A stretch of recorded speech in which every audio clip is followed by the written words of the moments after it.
daawadayaal barnaamijkeena waxaynu ku soo qaadanaynaa tirishada caanka ah dibika badakon oo la sheegay in ay ku waalatay cunto cunista mar walba marka laga hadlayo cunto cunista cunooyinka kala duwan qofba cunto ayuu aad u xiiseeyaa haddaba marka aan joogno xidigaha Bollywoodka ka tirsan qaasatan atariishooyinka ayaa la sheegay in ay ku dhex jirto atariisho kamid ah atariishooyinkaasi taasi oo cunada joogtaysa waqti walba haddana miisaankeeda iyo qaab dhismeedkeeda qurux badan yahay isla markaana waxba uusan iska dhimin atariishadan dibika oo ah mid kamid ah atariishooyinka ugu soo jiidashada badan Bollywoodka muuqaal ahaan iyo jir ahaan ayaa la sheegay in ay ku waalan tahay cunto cunida atariishadan da ahaan aan sidaasi u sii weyneyn balse dhexdhexaadka iska ah ayaa la sheegay in cunto cunus ay ku waalatay waxaana atariishadan filimka biku ay la keentay Amitabh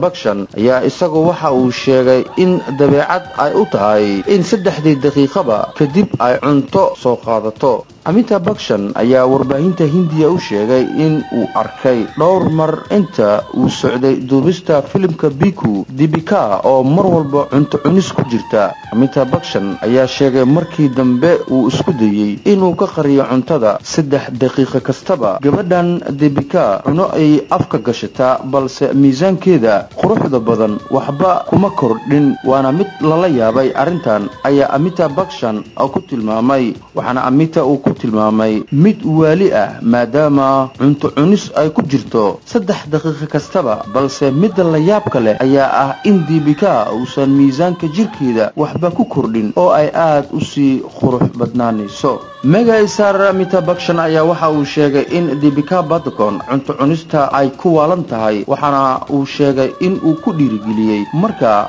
ay film jilista ay ku jirto in cunto cunista ay joojiso maadaama film la jilayo si qalad ahna kaamirada looga duubi karo iyadoo cunto cunus ku jirta daawadayaal intaas aynu barnaamijkeena ku soo gabagabeynayna